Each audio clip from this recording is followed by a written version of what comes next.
ETF index mutual funds నేర్చుకుని stock మార్కెట్లో రాణించాలనుకుంటున్నారా? వెంటనే ఈ నెంబర్కి కాల్ చేయండి.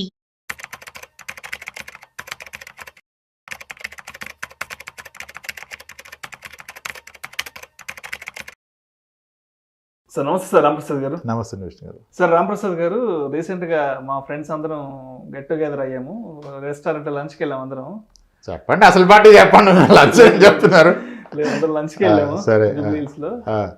సో అయితే ఫ్రెండ్స్లో చిన్న డిస్కషన్ వచ్చింది. ఒక ఫ్రెండ్ ఒక అతను హైదరాబాద్లో ఒక ఇండివిజువల్ హౌస్ తీసుకుందాం అనుకుంటున్నాడంట. ఎందుకంటే మొన్నటి వరకు వాళ్ళు టౌన్లో ఉండొచ్చారు, డిస్ట్రిక్ట్ టౌన్లో ఉండొచ్చారు. సో హైదరాబాద్కి వచ్చి ఈ అపార్ట్మెంట్స్లో ఈ ఫ్లాట్ తీసుకొని దాంట్లో ఉండాలంటే వాళ్ళ పేరెంట్స్కి అంత కన్వీనియంట్గా ఉండదని, సో వాళ్ళ ఫ్యామిలీ ఎలాంటి ప్లానింగ్లో ఉన్నారంటే హైదరాబాద్లోనే ఒక మంచి ఇండిపెండెంట్ హౌస్ తీసుకుని దాంట్లో ఉండాలని చెప్పేసి వాళ్ళ పేరెంట్స్ డ్రీమ్ అంట. సో మరి అంటే కొంతమంది ఫ్రెండ్స్ ఏం చెప్పారంటే లేదు లేదు ఇండిపెండెంట్ హౌస్ మరీ చాలా ఎక్స్పెండిచర్ అయిపోతుంది, so better to buy A flat in apartment అని చెప్పారు కదా. సో మరి రాంప్రసాద్ గారు అయితే దానికి ఏం చెప్తారు? అండ్ ఇప్పుడు మీరు చెప్పేదాన్ని బట్టి నేను మా ఫ్రెండ్కి సజెస్ట్ చేయాలి, హైదరాబాద్లో అపార్ట్మెంట్ ఫ్లాట్ తీసుకుంటే మంచిదా, లేదంటే ఎక్కడైనా ఊరికి దూరంగా ఒక ఇండిపెండెంట్ హౌస్ కొనుక్కోవడం మంచిది అనేది ఇప్పుడు మీ ద్వారా మా ఫ్రెండ్కి చెప్పాలనుకుంటున్నాను. షూర్ సార్, తప్పకుండా. సార్ ఇల్లు అనేది మన కంఫర్ట్ గురించి అండి. ఓకే, దాని గురించి మనం పని చేయకూడదు. మన కంఫర్ట్ గురించి ఇల్లు కొనుక్కుంటాం. సో ఎవరి అవసరాలు వాళ్ళవి. ఇప్పుడు ఏజ్డ్ పేరెంట్స్ ఉంటారు, వాళ్ళకి కొంచెం కంఫర్ట్, వాకింగ్, స్మోకింగ్కి ఇబ్బంది అవుతుంది, మొక్కలు పెంచుకోవడానికి అని. Yes, good. కానీ ఇన్ ద ప్రాసెస్ ఏమవుతుందంటే independent house are very expensive కదా సార్. అవును సార్. సో ఆ ఎక్స్పెన్స్ గురించి వీడు ఫ్లాట్ బడ్జెట్లోనే ఇల్లు కొనాలంటే సిటీకి చాలా దూరం వెళ్ళిపోతాం, అంతే కదా. 30-40 కిలోమీటర్స్ వెళ్ళిపోతాం. ఇండిపెండెంట్ హౌస్ దొరుకుతుంది, ఈరోజు కూడా 60 లక్షలకి ఇండిపెండెంట్ హౌస్ దొరుకుతుంది. కానీ ఒక 30 కిలోమీటర్స్ వెళ్ళాలి. ఆ 30 కిలోమీటర్స్ నుంచి ప్రతిరోజు సిటీకి వర్కింగ్కి రావాలి కదా, 2-3 గంటలు పట్టుద్ది ఈ ట్రాఫిక్. ఇప్పుడున్న ట్రాఫిక్ కనీసం అంటే ఇండిపెండెంట్ కొనొద్దని చెప్పట్లేదు. ఫస్ట్ ఇండిపెండెంట్ హౌస్ కొనటం వలన నేను రోజుకి ఒక 5 గంటలు బైక్ మీద తిరిగితే 4 ఏళ్ళకి నా నడుము పడిపోతుంది. ఇప్పుడు మీ జీవితంలో మీ ఇల్లు అనేది మీకు అత్యంత ప్రాధాన్యమా, మీ ఆరోగ్యం అనేది ప్రాధాన్యమా? ముందు ఆరోగ్యంగా ఉంటే ఆ కట్టుకున్న విలాసమైన భవనంలో హ్యాపీగా తిరుగుతూ ఉండొచ్చు. ఇల్లు కాదు మీ ఫ్యామిలీని పోషించేది, మీరే పోషిస్తున్నారు కాబట్టి మీ ఆరోగ్యం ఇంపార్టెంట్. నేను ప్రాక్టికల్గా చూస్తున్న ఇబ్బంది ఏంటంటే ఏదైనా కొనుక్కోవచ్చు, కానీ ఇప్పుడు ఇండిపెండెంట్ హౌస్ ఎక్కడో కొనుక్కొని ఔటర్ రింగ్ రోడ్ పక్కన సెంటర్ ఆఫ్ ది సిటీకి ప్రతిరోజు వచ్చి మళ్ళీ ఈవినింగ్ ఒక 2.5 అవర్స్ ఈ ట్రాఫిక్లో వెళ్ళి ఇంటికి వెళ్ళాక పిల్లలతో ఆడుకునే ఓపిక లేక అలా పడుకొని మళ్ళీ మార్నింగ్ లేసి ఊరికి ఒక్క సండే దొరుకుతుంది. ఆ సండే వాళ్ళు బయటకు వెళ్దామంటే ఈ ఒక్క సండే అయినా రిలాక్స్ అవుదామని ఉంటుంది. అంత స్ట్రెయిన్ అవసరం అని నా ఆలోచన. అంతే. ఏదైనా హెల్త్ ఎమర్జెన్సీ ఉన్నాయి, ఇప్పుడు అన్ని చోట్ల డెవలప్మెంట్స్ ఉన్నాయి, కానీ అసలు మీరు అంత ఫిజికల్ స్ట్రెయిన్. ఒక ఇల్లు అనేది నా కంఫర్ట్ గురించే, కానీ అది ఉన్నందుకు నేను డిస్కంఫర్ట్లోకి వెళ్ళకూడదు కదా. ఎక్కడికో వచ్చి అది ఇప్పుడు అక్కడే వ్యాపారం చేసుకుంటున్నాడు, కొనుక్కోండి. నాది వ్యాపారం, ఇంటి పక్కనే షాప్ ఉంటుంది, ఎక్కడైనా కొనుక్కో. కానీ నాది ఉద్యోగం, అది వచ్చి బేగంపేట, నేను ఎక్కడో కొంటానంటే ఎట్లా? రోజు 30-40 కిలోమీటర్స్ రోజు బేగంపేటకో, అమీర్పేటకో, జూబ్లీహిల్స్కో రావాలంటే అయ్యే పని కాదు. అదే ఆలోచించుకోవాలి. ఇంకోటి ఏంటంటే ఇల్లు కొన్నప్పుడు ఇంటి మీద అమితమైన ప్రేమ పెరిగిపోద్ది. ఇప్పుడు పిల్లలకి మంచి స్కూల్ గురించి ఇల్లు తీసుకోవాలి, కానీ ఇల్లు వలన స్కూల్ అక్కడ సరౌండింగ్స్లో తీసుకుంటే తప్పు కదా. ఇప్పుడు ఆఫీస్ మన ఇంటి పక్కన ఎవరు కదా. మరి అప్పుడు ఏది డిసైడ్ చేయాలి? ఇల్లు ఏది కావాలో, నీ ఉద్యోగం, నీ ఆఫీసు, నీ పిల్లల స్కూల్ని బట్టి ఇల్లు తీసుకోవాలి, కానీ ఇంటిని బట్టి స్కూలు. భవిష్యత్తుని ఏది డిసైడ్ చేస్తుంది? ఇల్లు డిసైడ్ చేస్తుంది కాదు కదా. ఆలోచించుకోవాలి. లేదు సిటీలో ఉన్న ఇండిపెండెంట్ హౌస్ కొందామంటే ప్రాబ్లం ఏంటంటే కాస్త చిన్న జాగా తీసుకొని 100 గజాలు 110 గజాలు కట్టేస్తున్నారు. ఇక్కడ ప్రాబ్లం ఏంటంటే ప్రాక్టికల్గా నేను చూసింది చెప్తా. ఒక ఫార్మా అతను 120 గజాలు తీసుకొని ఇల్లు కట్టుకున్నాడు ఒక వెంచర్లో. ఈయన ఫార్మా అతను కష్టపడతాడు, ఏదో అతనికి వచ్చిన జీతంలో అత్తగారు అమ్మగారు సాయం చేస్తే మొత్తం మీద ఒక ఇల్లు కట్టేశాడు, గ్రౌండ్ ఫ్లోర్ కట్టుకున్నాడు. ఈయనకి ముందు అటు కుడి పక్కన ఎడం పక్కన వెనక ఐటీ వాళ్ళు కట్టారు ముగ్గురు. వీళ్ళకి కాస్త జీతాలు ఎక్కువ ఉన్నప్పుడు ఏం చేశారు, ఎలా కట్టింది కట్టం కదా, రెంట్ కూడా వస్తాయని పైన 2 ఫ్లోర్లు వేసాడు. ఇప్పుడు చుట్టుపక్కల ముగ్గురు 3 ఫ్లోర్లు వేస్తే 2 ఫ్లోర్లు G+2 G+2 మధ్యలో ఇంత గ్రౌండ్ ఉంటే ఏమవుద్ది?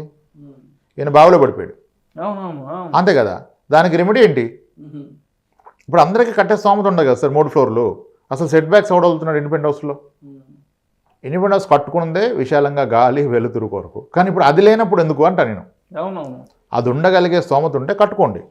కానీ నేను 100 గజాల్లో ఈ గోడ కానించి కట్టేస్తాను, వాళ్ళది నాది 2 ఫీట్లు కూడా గ్యాప్ ఉండదు, అడుగు తీస్తే వాళ్ళ ఇంట్లో అడుగు పట్టొస్తున్నట్టు ఉన్నాయి. అప్పుడు మనకి దేనికి ప్రైవసీ లేదు, కంఫర్ట్ లేదు, గాలి వెలుతురు లేదు. అప్పుడు అనవసరం కదా సార్. ఆ కండిషన్లో దానికంటే అపార్ట్మెంటే బెస్ట్ అని నా ఫీలింగ్. ఇంకొక విషయం అందరూ తెలుసుకోవాల్సింది ఏంటంటే, ఈ 30లో కొనుక్కునే ఏ హౌస్ కూడా మీ పర్మనెంట్ హౌస్ కాదు. ఒక వ్యక్తికి అతనికి సరిగా సెట్ అయ్యే హౌస్ అనేది ఆయన రిటైర్మెంట్ తర్వాత తెలుస్తుంది. అప్పటిదాకా అన్నీ టెంపరీయే. కానీ దీని మీద విపరీతమైన అటాచ్మెంట్ పెంచుకొని దాని చుట్టూ తిరుగుతారు. ఇల్లు కొనాలంటే కొనండి, కొనం కూడా దాని మీద ప్రేమ పెంచుకోవద్దు. దాన్ని అక్కడ ఉంచి దాన్ని అడుకో రెంట్కి ఇచ్చి మీరు ఇంకో దగ్గర రెంట్కి వెళ్ళిపోండి, మీ కంఫర్ట్ దగ్గరికి వెళ్ళిపోండి. ఇల్లు కావాలన్న కోరిక తీరిపోయింది కదా, దాన్ని ఉంచుకోండి. ఆ ఫ్లాట్ ఇండిపెండెన్స్ వదిలేసేయండి, కానీ దాని చుట్టూ తిరగొద్దు. మీరు మీ పనులకి మీ పిల్లల కంఫర్ట్కి ఎక్కడికైనా మూవ్ అయిపోండి. ఇక్కడ మీద ఒక 4,000 ఎక్కువైతే 4,000 రెంట్ ఎక్కువ ఇచ్చుకోండి. అందుకని దీని మీద అటాచ్మెంట్ పెంచుకుంటున్నారు. చాలామంది తెలియదు రిటైర్మెంట్ దాకా. ఇప్పుడు 15 ఏళ్ళు ఇల్లు కొన్న 15 ఏళ్ళకి ప్రతి ఒక్కరికి ఆలోచన వస్తుంది, అరే డబుల్ బెడ్రూమ్ సరిపోదు, మనకి ట్రిపుల్కి వెళ్ళిపోవాలి. ఏమైంది ఇనిషియల్గానే ఈ ప్రేమ అంతా? మేబీ ఇప్పుడు అపార్ట్మెంట్ మనకేమో ఇండిపెండెంట్ హౌస్ ఉన్నాయని కూడా అపార్ట్మెంట్ బాగుంటుంది అనుకుంటాడు. అప్పుడు తప్పు చేసాం, ఇప్పుడు నాకు సెక్యూరిటీ ఇష్యూస్ వస్తున్నాయి, ఇప్పుడు టూర్ వెళ్ళాలన్నా ఇది అదే అపార్ట్మెంట్ అయితే ఈ ప్రాబ్లం ఉండదు కదా, నా ఫ్రెండ్ బాగున్నాడు నేను వెళ్తా అంటాడు గేటెడ్ కమ్యూనిటీకి. నేను కూడా గేటెడ్ కమ్యూనిటీకి వెళ్ళిపోయాక కాదు ఏదైనా వెళ్ళా అయితే బాగుంటుంది, గేటెడ్ కమ్యూనిటీలో ఎండీస్ బాగుంటాయి, పిల్లలు ఆడుకుంటారు అన్నీ. అంటే ఇవన్నీ ఎప్పుడు మారుతూనే ఉంటుంది కదా. So none of the house is permanent house. ఒక వ్యక్తికి ఏది పర్మనెంట్ హౌస్ రిటైర్మెంట్ తర్వాత తెలుస్తుంది. మాకు ఒక క్లయింట్ ఉన్నారు, ఆయనకున్న హెల్త్ ప్రాబ్లమ్స్ రీత్యా పెద్ద వయసు, ఇంట్లో ఐసీయూ కట్టుకున్నారు ఆయన. That's is requirement. Who knows మన రిక్వైర్మెంట్ నాకు తెలుసా? ఆయన 3 days ఇన్ ఏ వీక్ ఐసీయూలో ఉండాలి. సో ఇంట్లో కట్టుకున్నాడు, హాస్పిటల్ పక్కన ఆయనకు ఉంది స్తోమత, పెద్ద ఇల్లు కట్టుకున్నాడు, ఇంట్లో ఐసీయూ కట్టుకున్నాడు. ఎవరో తెలుసు.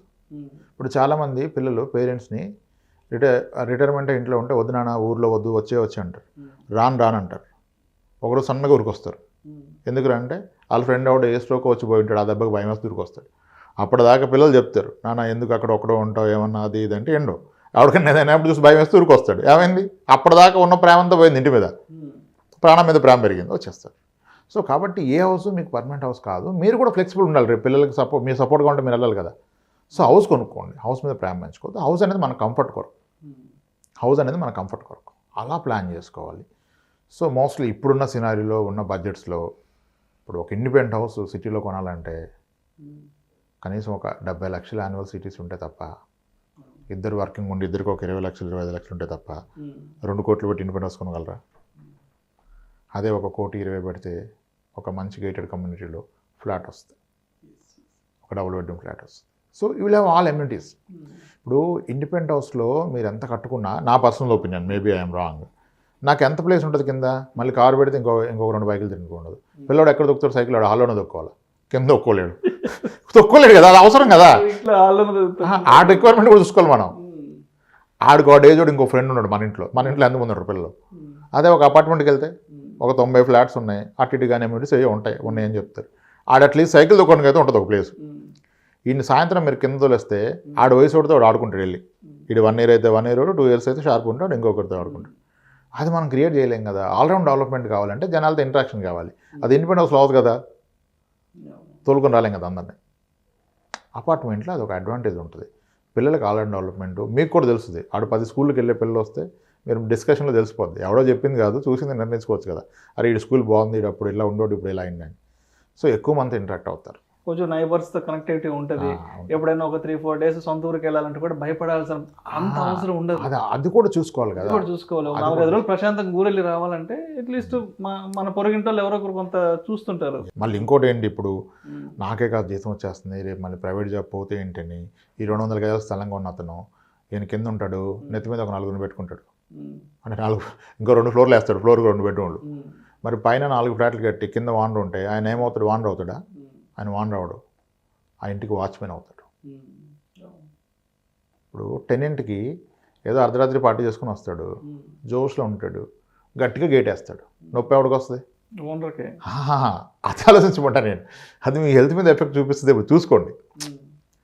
ఇప్పుడు ఏం కాదు అదే తీరిపోతాయని ఇటు 90,000 ఈఎంఐ పెట్టుకొని పైన 2 ఫ్లోర్లు వేస్తే ఈ 90,000 ఈఎంఐ తీరేది ఎప్పుడు కదా.